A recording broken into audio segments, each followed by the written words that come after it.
ఇండియాలోనే #1 varicose veins hospital Avis vascular centre. గురుగారు, చాలా మంది మనము పూజ చేస్తున్నప్పుడు మంత్రాలు జపిస్తూ ఉంటాము. కొన్ని మంత్రాలు అంటే టీవీలో చూసి, ఇలాంటి మీడియా ద్వారా చూసి చాలా మంది మంత్రాలు జపిస్తూ ఉంటారు.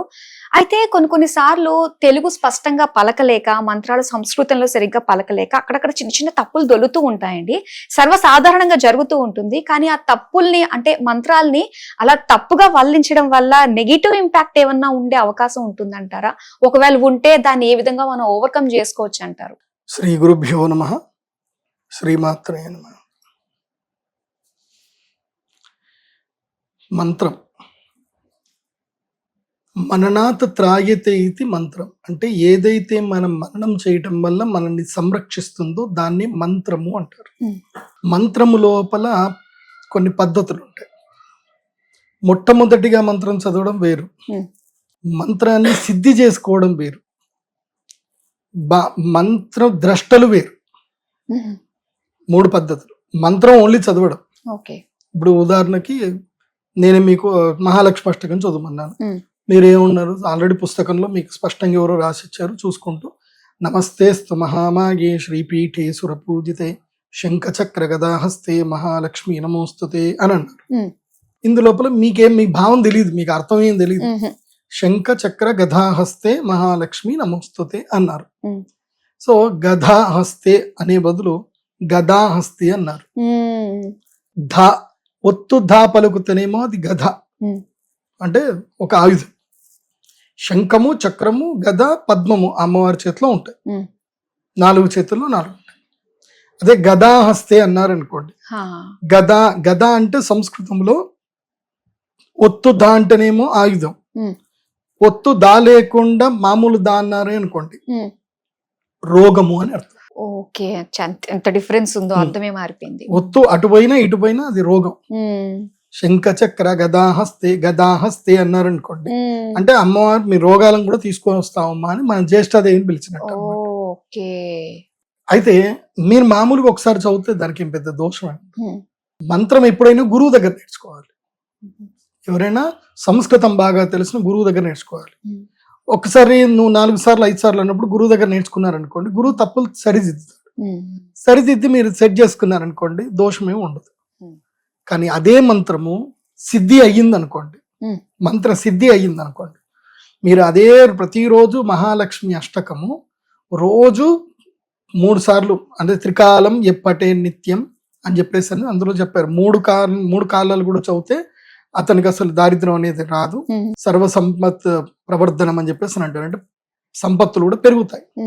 కానీ మీరు అది సిద్ధి కలిగింది, అది ఒక 1000 సార్లు ఎక్కువ చదివారు, అదే మహాలక్ష్మి అష్టకం అదే స్తోత్రం 1000 సార్ల కన్నా ఎక్కువ జరిగింది. అప్పుడేమైపోతుంది, మీ యొక్క వాక్కు ప్రకృతి లోపలికి వెళ్తుంది. ఓకే, ఇప్పుడు జపంకున్న గొప్ప గుణం ఏంటంటే, ఇప్పుడు ఉదాహరణకి నేను ఒక మంత్రం జపం చేస్తున్నాను. శ్రీం హ్రీం శ్రీం కమలే కమలాలయే ప్రసీద ప్రసీద శ్రీం హ్రీం శ్రీం శ్రీ మహాలక్ష్మి నమః. ఈ మంత్రాన్ని నేను 108 టైమ్స్ జపం చేశాను, కంటిన్యూగా 108 టైమ్స్ జపం చేశాను. ఈ 108 అంటే ఒక 9 నంబర్ అనేది క్రియేట్ అవుతుంది. అంటే ఈ యొక్క తారా అనేది ఒకటి క్రియేట్ అవుతుంది యూనివర్సల్. ఇది ట్రావెల్ చేస్తుంది ఎక్కడికి అంటే, ఈ మంత్రానికి సంబంధించి ఆకర్షణ శక్తి ఎక్కడ ఉందో అక్కడికి ట్రావెల్ చేస్తుంది. ఇది 1,00,000 మార్లు మీరు జపం చేశారనుకోండి, ఈ ట్రావెల్ ఎనర్జీ అక్కడ నుంచి లింక్ అవుతుంది. ఎక్కడైతే ఎనర్జీస్ ఉంటాయో ఆ ఎనర్జీస్ కి లింక్ అవుతాయి. లింక్ అవుతే అది నీకు సిద్ధి పొందినట్లు లెక్క. అంటే నీ నాలుక మీద సిద్ధి పొందినట్లు లెక్క. సిద్ధి పొందిందంటే ఆ మంత్రంలో ఏదైతే నువ్వు పలికావో అది నీకు జరగాల్సిందే. ఇంకా అది యూనివర్సల్ రూల్ అది. సో మీరు గదాహస్తి అని మీరు కనుక అదే కంటిన్యూగా తప్పు పలికారనుకోండి, మీకు ఇంట్లో ఎవరో ఒకళ్ళు చనిపోతా ఉంటారు, ఇంట్లో ఎవరో ఒకళ్ళకి రోగాలు వస్తూ ఉంటాయి.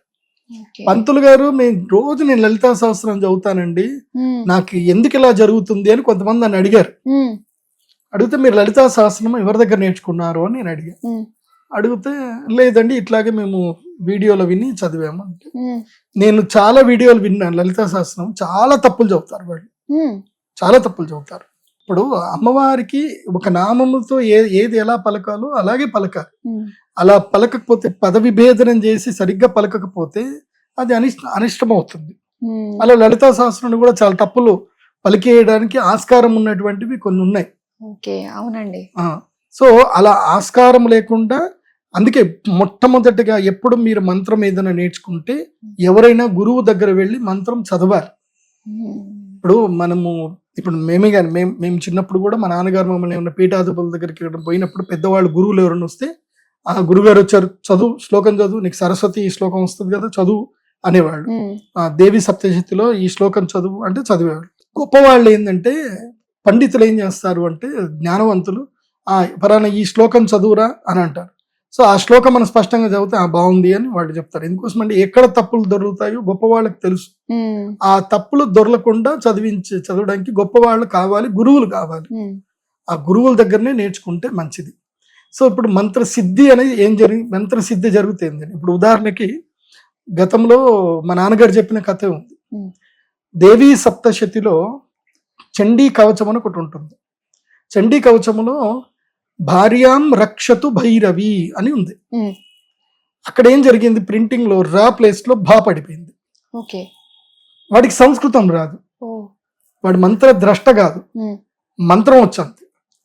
సో మంత్రం ఓన్లీ చదివాడు, మంత్ర ద్రష్ట కాలేడు కాబట్టి మంత్ర సిద్ధి అయిపోయింది. రోజు చండీ కవచం రోజు ఒక 100 సార్లు చదువుతున్నాడు. అమ్మవారు అంటే మహాప్రీతి, చదువుతున్నాడు. భార్యాం భక్షతు భైరవి అంటున్నాడు. భక్షతు అంటే అర్థం ఏంది, తినేయని అర్థం. పెళ్లి చేసుకుంటాడు, నెక్స్ట్ డే మార్నింగ్ భార్య చచ్చిపోతుంది. ఇదేంట్రా అంటే భార్యాం భక్షతు భైరవి, నువ్వు సిద్ధి చేసుకున్నావు, నేనేం చేయాలి? అప్పుడు నాకు సందేహం వచ్చింది, అంటే అమ్మవారికి తెలియలేదా, అంటే అమ్మవారు తినేవంటే తినేస్తుందా అని నేనంటే, అప్పుడు మా నాన్నగారు ఒకటి చెప్పారు, ధర్మ సూక్ష్మం ఇది, చాలా మంది తెలుసుకోవాలి. నువ్వు మంత్రద్రష్ట అవ్వాలి, మంత్రద్రష్ట కాకుండా నువ్వు మంత్రం చదవకూడదు. అయితే మంత్రం చదివావు, మంత్రం అంటే అర్థం ఏంటంటే శాసనం, అది ఏంటి శాసనం. సో ఈ శాస్త్రార్థంలో ఉండేటువంటి శాసనాన్ని నువ్వు పలుకుతే అది శాసనం అంతే, అది అమ్మవారు ఇంప్లిమెంట్ చెయ్యదు. అది అమ్మవారికి సంబంధించిన అనుయాయ శక్తులు ఏవైతే ఉన్నాయో, ఇప్పుడు ఒక ఫార్ములా అండి, ఇప్పుడు మీకు కంప్యూటర్లో ఒక ఫార్ములా ఇచ్చారు. సో కంప్యూటర్ డేటా మీరు అప్డేట్ చేస్తున్నారు, మీరు డెలీట్ అని కొడితే అది డెలీట్ చేస్తుంది, సేవ్ అని కొడితే సేవ్ చేస్తుంది, నువ్వేం కొడుతుంది అక్కడ ఇస్తుంది. Like computer formula. ఈ మంత్రాలన్నీ కూడా ఒక ఫార్ములా లాగా పనిచేస్తాయి, బీజాక్షరాలు ఫార్ములా లాగా పనిచేస్తాయి. సో ఫార్ములాగా ఎప్పుడైతే పనిచేస్తాయో అప్పుడు నీకు నెగిటివ్ వచ్చేస్తుంది. నెక్స్ట్ లెవెల్ ఉంటుంది, దాని మంత్రద్రష్ట అని ఒక లెవెల్ ఉంటుంది. ఆ మంత్రద్రష్ట లెవెల్కి రావాలంటే నువ్వు సంస్కృతం నేర్చుకోవాలి. సంస్కృతం నేర్చుకుంటే నువ్వు మంత్రద్రష్ట కాగలుగుతావు. ఇప్పుడు నేను సంస్కృతంలో నేను అమ్మవారి సప్తశతి నేను చదువుతా ఉంటాను, లలితా సహస్రం చదువుతా ఉంటాయి కదా, నేను చదువుతున్న తప్పు నాకు శబ్దాలు అక్కడ ఏం కనబడవు, నాకు అమ్మవారి రూపమే కనిపిస్తుంది. పంచకృత్య పరాయణ అంటే అమ్మవారు పంచకృత్యాలు ఎలా చేస్తుంది అన్ని కనిపించేస్తాయి. సో ఇప్పుడు నేను పతంజలి యోగ సూత్రాలు చదివాను అనుకోండి, అవి కూడా మనకు కనిపిస్తాయి. మంత్రము కనబడాలి. కనబడం అంటే ఇప్పుడు అమ్మవారు ఈ సమయంలో శుంభ నిశుంభని సంహరిస్తుంది అని అన్నప్పుడు నేను ఆ శ్లోకం చెప్తే నాకు అక్కడ నా యొక్క మంత్రము లోపల నా యొక్క బుర్రలో ఆ నిజంగా అక్కడ సినిమా కనపడాలి. శుంభ నిశుంభుల్ని అమ్మవారు ఎలా చంపింది, రక్తబీజుడిని అమ్మవారు పెద్దగా నాలుక చాచి ఆ రక్తబీజుడి యొక్క రక్తాన్ని మొత్తం తాగుతుంది.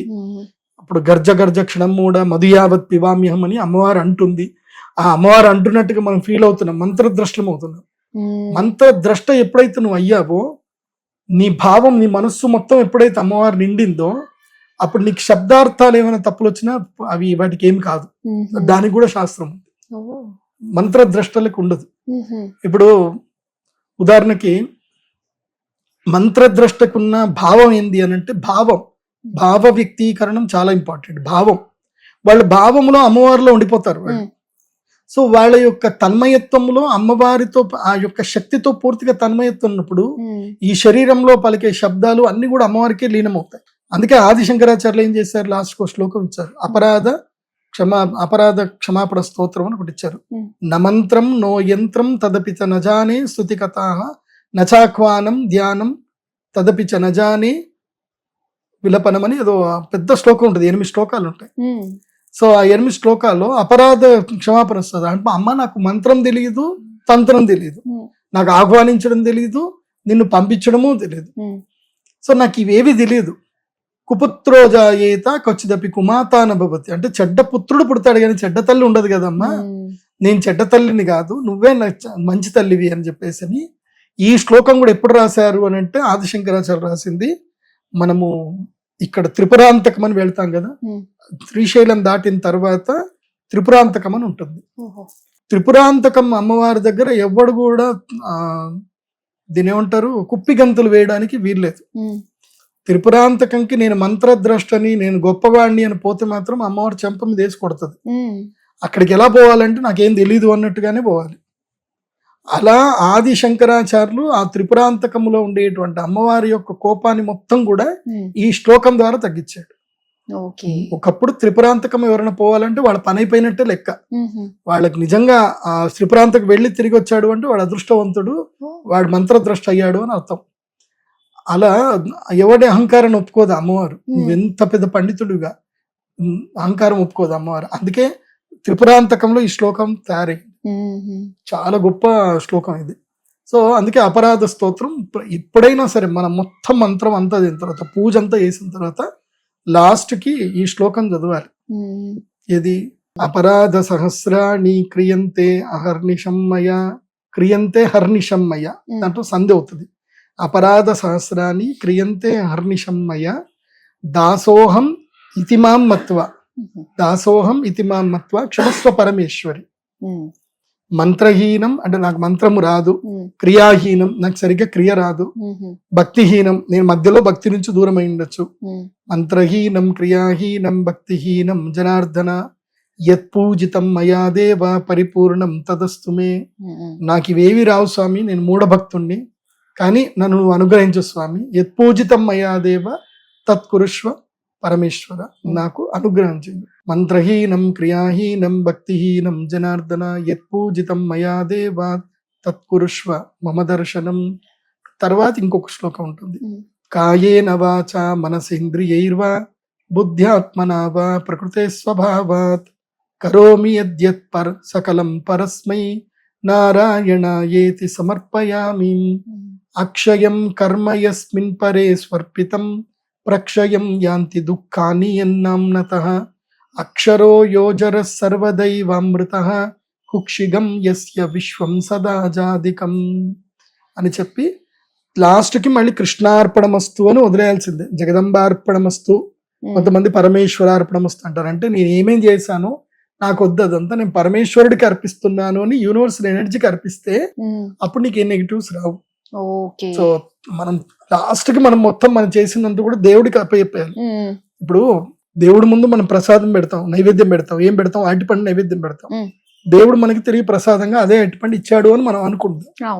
అరటిపండు మొత్తం అలాగే తింటావా, తొక్క తీసి తింటావా? తింటాం. సో అట్లాగే భగవంతుడు ఏం చేస్తాడు, మన కర్మఫలాన్ని మొత్తం కూడా అలా తీసుకుంటాడు, మనకు సత్కర్మ ఫలితాన్ని ఇస్తాడు, దాన్ని మన విచక్షణతోటి మనం వాడుకోవాలి. అంతే, అంతకుమించి ఏం లేదు. కాకపోతే ఒక్కటి, భగవంతుడు అంటే భయముతో ఎప్పుడు పూజ చేయకూడదు. భగవంతుడి మీద ప్రేమ, వాత్సల్యము, భక్తి, దీనితోనే పూజ చేస్తేనే ఆ పూజకి ఫలితం ఉంటుంది. నువ్వు భయంతో పూజ చేస్తే నీకు ఫలితం రాదు. పాప భీతి గాని, పాపం పోవాలని ఇవన్నీ వేస్ట్. మీరు అనుకునేవి వేస్ట్. అవన్నీ ఏం లేదు. పరమాత్ముడు సర్వజ్ఞుడు. విష్ణు సహస్రంలో ఏం చెప్తాం? సర్వదర్శి విముక్తాత్మ సర్వజ్ఞో జ్ఞానముత్తమం సులభ సువ్రత సిద్ధ. సో అతను సులభుడు, సిద్ధుడు, సర్వజ్ఞము, అన్నీ తెలిసినటువంటి ఆయనకు నువ్వు అడిగేది ఏంది? నువ్వు చెప్పేది ఏంది? నువ్వేం అడగొద్దు, ఏం చెప్పొద్దు ఆయనకి. నువ్వు చెప్పినావంటే మళ్ళీ నువ్వు ఆ సెకండరీ కేటగిరీలోకి వెళ్ళిపోతావు. నువ్వు టాప్ కేటగిరీలో ఉండాలి అని అంటే దేవుణ్ణి ఏమీ అడగొద్దు. ఆయనకి తెలిసే నీకు తెలుసు, నీ తెలియనంది నాకేం తెలుసు.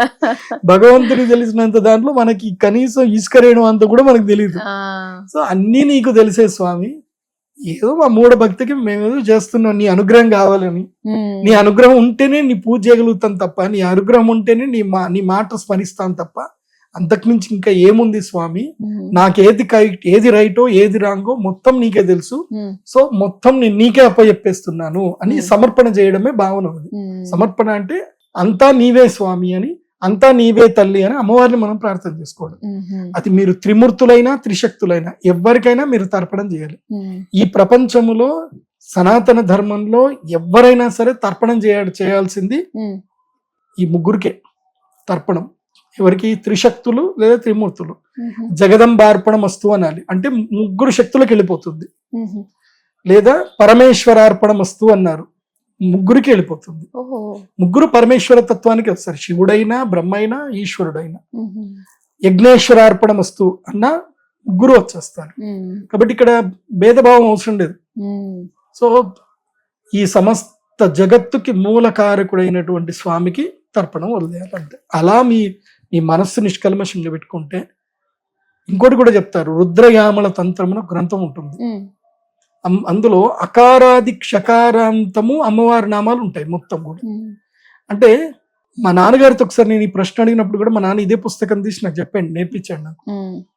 రే మనం అనుకుంటున్నాం సరే, ఒక స్థాయి ఉంటుంది, ఒక మనిషికి ఒక స్థాయి ఉంటుంది, వాడికి ఏ మంత్రము రాదు ఏమీ రాదు, కానీ అమ్మవారంటే వాత్సల్యము ప్రేమ ఉంది. అప్పుడు వాడు ఏ మంత్రం ప్రేమతో వాత్సల్యంతో అమ్మవారి గురించి ఏ మంత్రం ఏ మాట పలికినా అది మంత్రం అయిపోతుంది. అంటే వాళ్ళు ఆ సిద్ధిని పొంది ఉంటారు, అమ్మవారి దర్శనం చేసుకుని ఉంటారు. ఇప్పుడు రామకృష్ణ పరమహంస గారు ఉన్నారు, ఆయన సాక్షాత్తు దుర్గాదేవితో అమ్మవారితో మాట్లాడేవారు. ఆయన ఏం చేస్తే మాట్లాడారు, ఆయన ఏం సంస్కృత పండితుడు అంటే కాదు, ఆయన మంత్రద్రష్ట అయిపోయాడు, అమ్మవారిని చూస్తున్నాడు. చూసినప్పుడు ఏమన్నా దుర్గా దుర్గా అన్న పర్లేదు, దుర్గా అన్న పర్లేదు, దుర్గే అన్న పర్వాలేదు, చాముండి అన్న పర్వాలేదు, చాముండా అన్న పర్వాలేదు, ఏమన్నా అమ్మవారినైనా ఇంకే పట్టించుకోదు అమ్మవారు, ఏ పేరు చెప్పినా నన్ను పిలుస్తుందని అనుకుంటుంది. ఇప్పుడు నీ కొడుకుని నువ్వు అరే తింగరోడు ఇటు రారా అని పిలిచావు, అది వాత్సల్యం ఉంటుందా లేకపోతే వాడిని తింగరోడు అన్నట్టే ఉంటుందా? వాత్సల్యం అంటే వాత్సల్యం ప్రేమ అనేది ఉన్నప్పుడు అవి మనకి తప్పుల కిందకి దొరలవు. ప్రేమ అనేది పెట్టుకోండి, భగవంతుడి మీద మీరు ప్రేమ పెట్టుకోరు అనుకోండి, తప్పులు భగవంతుడు లెక్క చేయడు, మీరు మళ్ళీ టాప్ కేటగిరీలోకి వెళ్ళిపోతారు. ప్రేమ వాత్సల్యం భక్తి ఈ మూడు ఉంటే టాప్ కేటగిరీలో ఉంటారు. కుత్సిత స్వభావము, బిజినెస్ మోడు. మొన్న ఏదో నేను ఇన్స్టాలో ఒక రీల్ చూశాను, ఆమె 21 రూపాయలు శివుడి మీద పెడుతున్నా అని చెప్పి 21 రూపాయలు పెడుతున్నాను నేను, నాకు 21 కోట్లు వచ్చేటట్టు చెయ్యు, 21 లక్షలు చెయ్యు అని చెప్పి అనుకుంటే 21 రూపాయలు పెడుతుంది. అంటే భగవంతుడితో నువ్వు వ్యాపారం చేస్తున్నావు. భగవంతుడిది ఎలా ఉంటుంది గుర్తుంచుకోండి, యద్భావం తద్భవతి. మీరు భగవంతుడిని ఏ దృష్టితో మీరు కొలుస్తారో ఆయన మీకు అదే దృష్టిలో ఉంటాడు. మీరు ఆయనతో వ్యాపారం చేస్తే ఆయన వడ్డీ కాసుల వాడు అవుతాడు. ఆయనతో మీరు ప్రేమ వాత్సల్యంతో ఉన్నారనుకోండి, కృష్ణ పరమాత్ముడు అవుతాడు.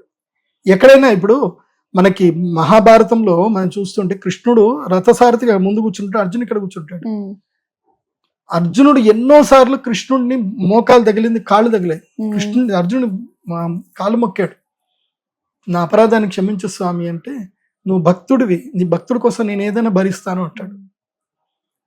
సో అదే నువ్వు మొండితనంగా నువ్వు వ్యాపార దృష్టితోటి దుర్యోధనుడు లాగా పోయావే అనుకో, నీకు అదే పని జరుగుతుంది అంతే. సో దుర్యోధనుడు కూడా భక్తితోటి వచ్చాడు, కానీ ఆ భక్తి ఏంది, వ్యాపార దృక్పథంలో ఉంది.